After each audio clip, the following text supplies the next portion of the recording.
Hoje nós iremos falar sobre como o medo pode influenciar a ansiedade. Na verdade, eu vou explicar um pouquinho sobre qual a relação entre o medo e a ansiedade.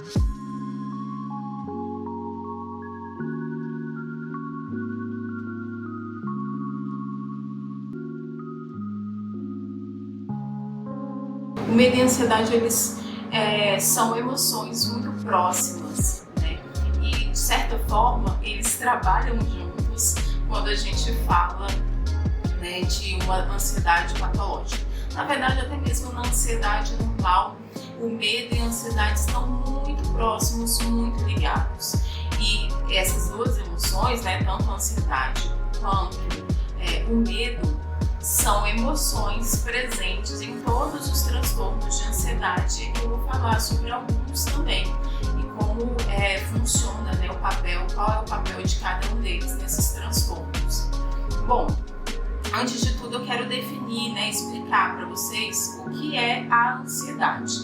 A ansiedade é uma apreensão, sabe? Uma tensão desagradável relacionada a uma expectativa do futuro. Então existe em nós uma apreensão, uma tensão, justamente por conta de uma preocupação relacionada ao futuro. Então a ansiedade tem essa relação com o futuro, então uma expectativa de que algo ruim possa acontecer. O medo, né, sendo uma emoção, assim como a ansiedade, né, mas o medo ele surge diante de uma situação de ameaça, uma situação de perigo eminente.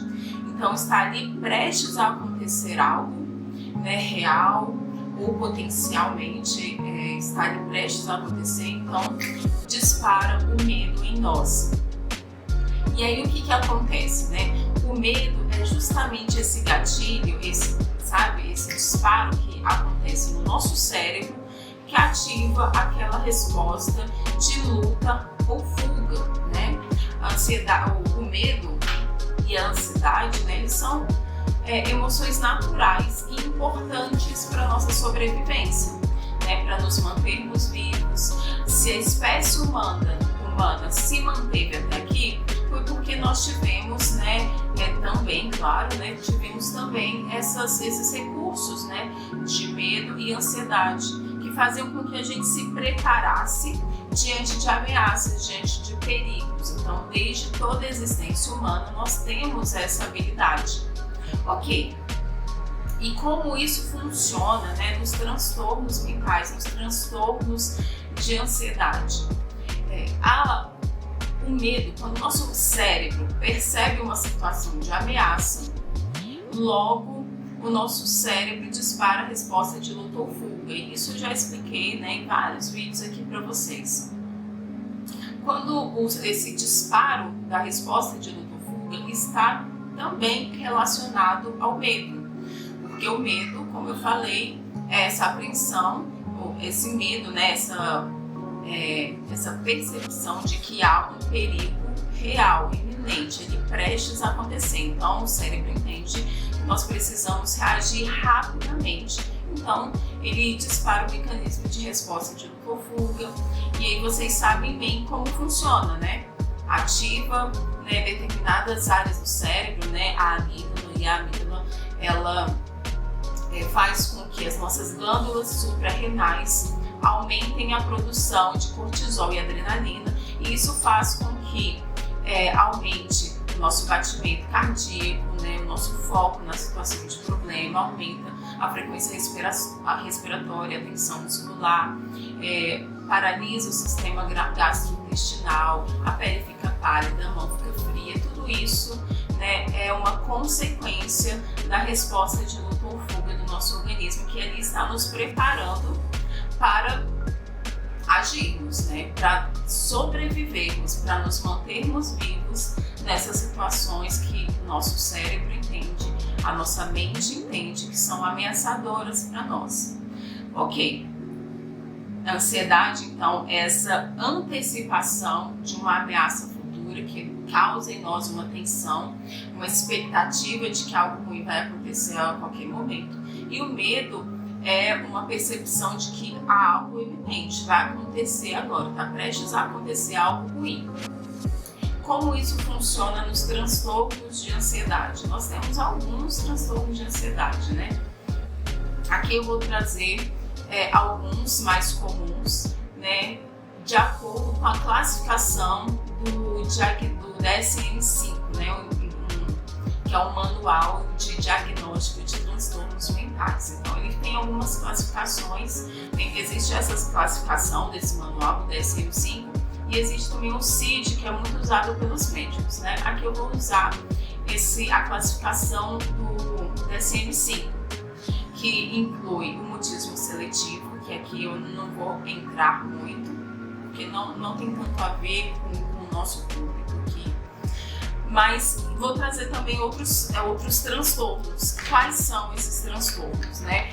Tem a fobia específica, a ansiedade social ou fobia social, o transtorno de pânico, agorafobia e transtorno de ansiedade generalizada. O que esses transtornos todos têm em comum? Justamente a emoção, essas duas emoções, o medo e a ansiedade. Então, o medo a ansiedade que antecipa essa ameaça, que nos deixa tensos, né?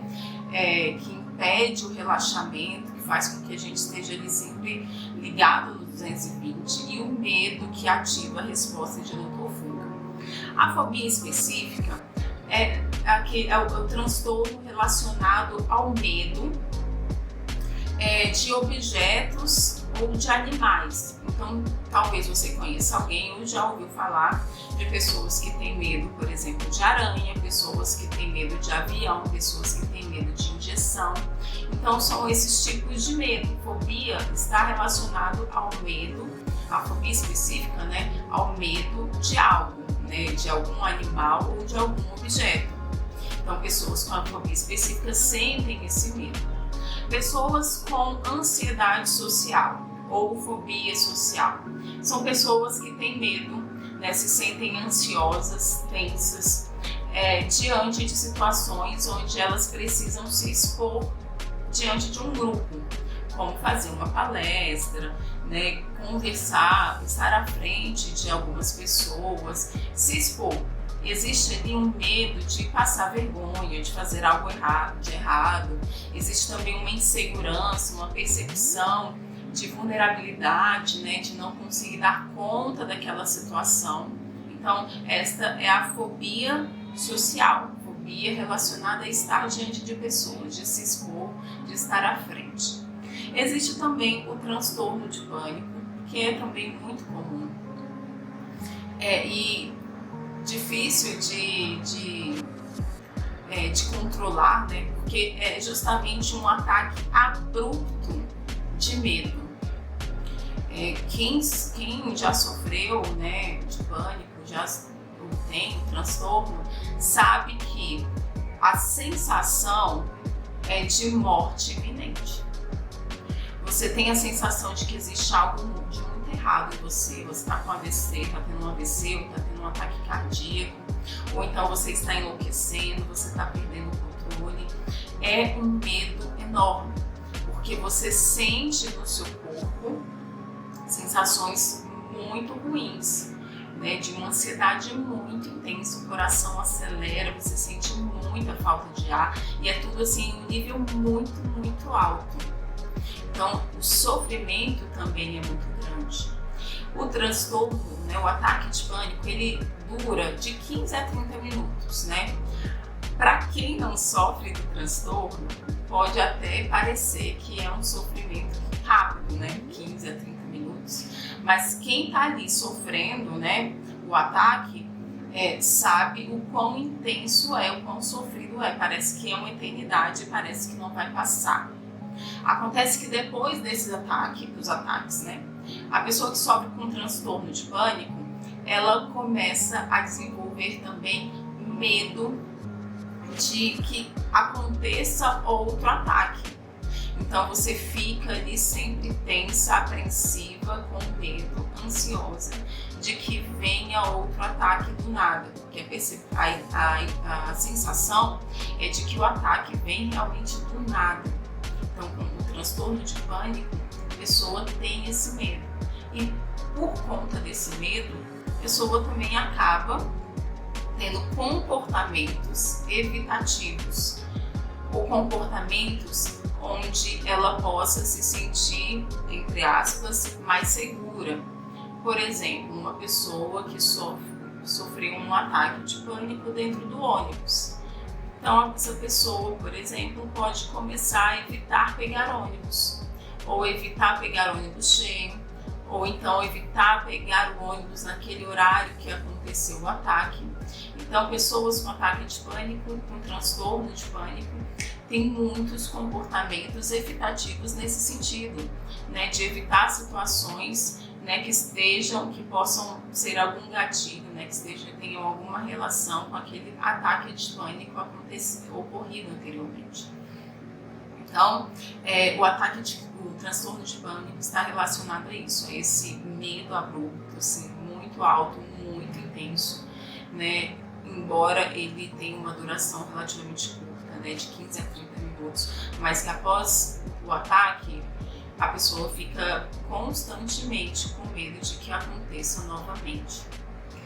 Outro transtorno, né, de ansiedade é a agorafobia, que é um medo de passar mal, medo de ter um transtorno, de ter um ataque de pânico, medo de perder o controle em lugares ou situações onde é difícil você fugir daquela situação. Então, assim, por exemplo, se você sente que é difícil, se você tiver um ataque de pânico no ônibus, é difícil você fugir daquele lugar. Então, a agorafobia é esse medo. É medo de você ter um ataque, de você passar mal, ou de você perder o controle em lugares ou situações onde você não consegue fugir, ou então seria muito vergonhoso você sair daquela situação.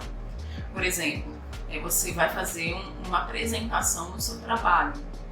Então, uma pessoa com agorafobia pode sentir ali uma ansiedade, um medo intenso de que ali apresentando o trabalho, ela perca o controle ali das emoções, passe mal de alguma coisa, tenha uma dor de barriga, ou fique tonto, ou até mesmo um ataque de pânico ali durante a apresentação do trabalho.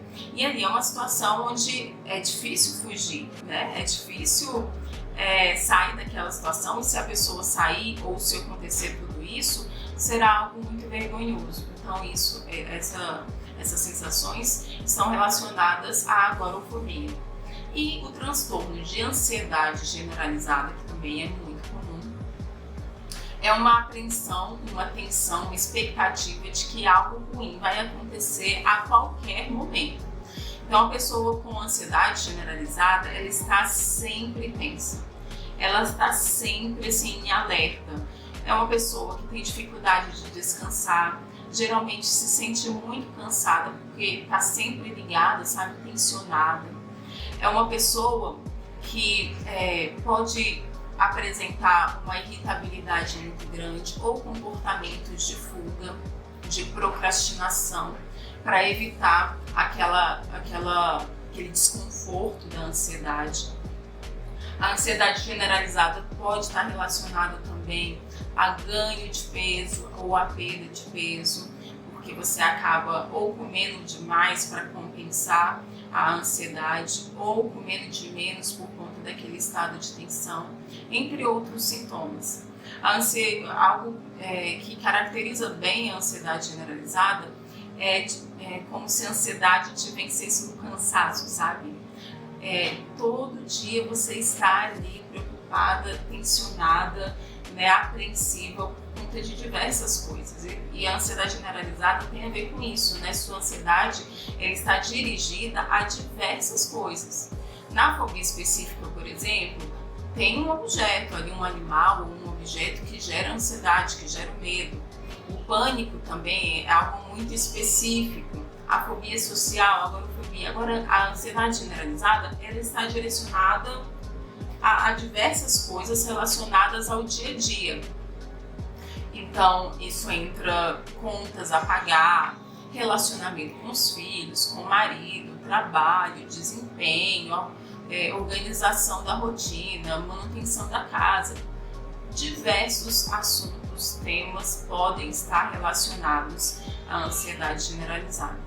E perceba, todos esses transtornos que eu trouxe aqui para vocês, eles têm algo em comum, que é o quê? O medo, né? A emoção, o medo e a emoção, a ansiedade.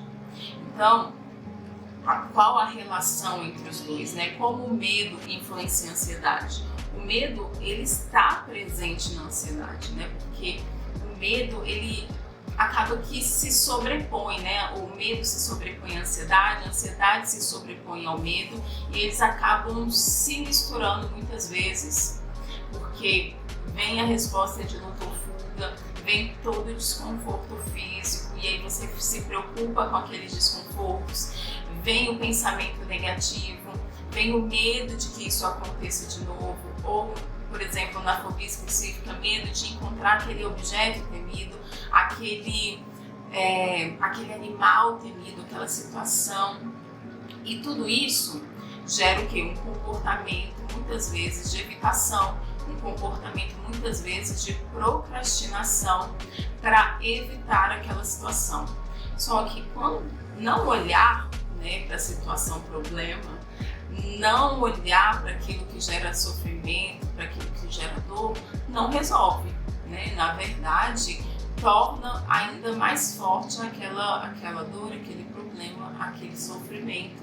Então é preciso sim olhar para essas questões e não só olhar, mas cuidar, né? Cuidar de cada uma delas. Então, se você percebe que você tem algum desses transtornos, se identificou com algo, é muito importante você procurar uma ajuda profissional, né? Aqui a ideia não é dar diagnóstico, mas te dar informações que despertem a consciência.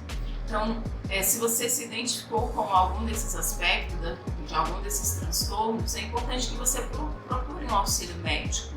Procure tanto o auxílio médico como o terapêutico. Em relação à ansiedade, de forma bem específica, nem sempre o medicamento é necessário. Óbvio, existem casos que o medicamento vai ser necessário e é importante. Né? Eu não sou contra a medicação de forma alguma. Acredito que ela ajuda demais em certos casos. Agora também existem casos onde você, apenas com a terapia, você consegue contornar a ansiedade, você consegue retomar o controle e ter uma vida mais saudável, uma saúde mais leve, né? Relacionamentos mais leves, uma vida mais leve. Porque a ansiedade traz essa tensão, traz esse peso. Então, procurando o auxílio profissional, você consegue, né, equilibrar as coisas, aprender um pouco mais sobre como a ansiedade, né, se manifesta de forma específica em você. Aprende o que fazer no seu dia a dia para modificar, sabe, para reduzir a ansiedade. Você gera também o autoconhecimento, entender quais as razões, o que fez com que hoje, né, a ansiedade se manifestasse em você, até mesmo para que daqui para frente você consiga modificar isso. Ok, se o que fez com que eu sofresse de ansiedade hoje foram tais e tais comportamentos, tais e tais crenças, então de hoje em diante eu posso fazer diferente. Obviamente, falar é fácil, né? Colocar a mão na massa que é difícil. Agora, o que vai fazer diferença entre uma pessoa que supera a ansiedade e uma pessoa que não supera a ansiedade, que carrega, né, a ansiedade por longos e longos anos, é justamente essa disposição de fazer diferente, de tomar as rédeas da situação, de correr atrás, quais recursos eu tenho, quais são as possibilidades que estão ao meu alcance. Há um tempo atrás, eu conversava com uma pessoa com ansiedade e ela falava assim: mas assim, para mim é muito difícil porque eu não tenho plano de saúde, eu não tenho condições condições de pagar uma consulta médica. E aí eu falava para ela, ok, mas você já tentou marcar alguma vez um CAPS, uma consulta com um psiquiatra, com um psicólogo? Não, eu nem tentei. Por que você não tentou? Porque eu acho que vai demorar muito e não vai adiantar. Aí eu falei para ela, bom, mesmo que demore muito, ainda assim um dia pode chegar essa consulta e ela vai ser muito bem-vinda. Se até lá você já tiver superado a ansiedade, ótimo, né? Glória a Deus, você não vai precisar daquela consulta, você desmarca, não comparece, enfim. Mas faça esse movimento de ir até lá, de agendar. Às vezes, o agendamento não demora tanto quanto você imagina. A mesma coisa para um atendimento psicológico. Hoje em dia, né, se você não tem plano de saúde ou não tem recursos para pagar psicólogo particular, existem as faculdades de psicologia que oferecem atendimento gratuito. Algumas oferecem atendimento gratuito, outras oferecem atendimento num custo muito baixo. Então, existem recursos que estão à disposição. Além disso, né, existe muito conteúdo aqui na internet. Né, eu mesma tenho, né, feito esse trabalho de apresentar, né, dicas, né, orientações sobre ansiedade. Mas não só eu sei que existem outras pessoas que fazem conteúdo nesse sentido, conteúdo gratuito. E que você, tomando consciência, tomando ciência da situação, você pode, né, você pode sim reverter a situação. A grande questão é, de fato, botar a mão na massa, fazer diferente, né? Não permitir que o medo tome conta de você, te paralise, porque às vezes acontece isso, né? O medo vem e nos paralisa diante daquilo que nós tememos. Só que paralisar, claro, paralisar-se por conta do medo é completamente compreensível. E você precisa ter essa compreensão consigo mesmo. Agora, o que você vai fazer com isso? Você vai se permitir ficar paralisado o resto da vida? Ou você vai, ok, mesmo com medo, vou fazer. Ontem nós começamos o programa Menos Ansiedade, Mais Vida, que eu havia, né, divulgado aqui. Então, ontem nós começamos, para as pessoas que estão participando. E eu falava para elas que, assim, eu já tive, né, uma ansiedade patológica, hoje está tudo bem. Mas um ponto forte que eu percebo em mim, que facilitou, que foi uma força, né, mesmo, uma característica minha que me deu força para superar a ansiedade, é a questão de que eu não me permito paralisar no medo. Se eu tenho medo, mesmo com medo eu vou me borrando, eu vou assim, né, pálida, com a mão trêmula, com dor de barriga, mas eu conto até 3 e eu faço, literalmente, eu faço isso. Ok, respiro fundo, 1, 2, 3 e vou, eu faço. Por exemplo, começar a fazer vídeos aqui na internet, fazer conteúdo para a internet. Se vocês olharem no início do meu Instagram, era um post aqui, outro ali, não colocava minha foto, depois comecei a colocar foto, depois comecei a colocar vídeo. E tudo isso me gerava uma ansiedade, né? Uma inquietação, um medo. Só que ainda com medo, eu decidi continuar, eu decidi fazer. Porque eu sabia que era algo que iria me fazer bem, que é algo que eu gosto, né, eu gosto de ajudar as pessoas, eu sou psicóloga, é um assunto que me interessa, eu já sofri com ansiedade, então eu domino, né, esse assunto, até mesmo porque eu, né, vivi na pele. Então, eu sabia que existia um benefício por trás, então assim, ok, mesmo com medo eu vou fazer. E aí você também tem que se questionar, né? Vale a pena estar estagnada ou só ficar colhendo informação e não colocar nada em prática? Vale a pena ficar encontrando justificativas para não fazer aquilo que você precisa? Tudo que você fez até aqui tem valido a pena? O que valeu a pena, ótimo, excelente, mantém. Agora o que não valeu, exclui. Né? E tenta fazer diferente de hoje em diante. como eu falei, existem muitos recursos hoje na internet que ajudam, né, no tratamento da ansiedade e de outros problemas também. E se você prefere, se você precisa de um atendimento profissional, procura a Rede Flu, né, e você não, né, caso você não tenha, né, um plano de saúde, por exemplo, ou recursos para pagar uma consulta particular, procura as faculdades de psicologia, né, que oferecem atendimento gratuito no baixo custo. Agenda, né, num CAPS, num hospital público mesmo, uma consulta com psiquiatra, mesmo que demore, ainda assim, quando ela surgir, quando a consulta for marcada, ainda assim você vai ser beneficiado.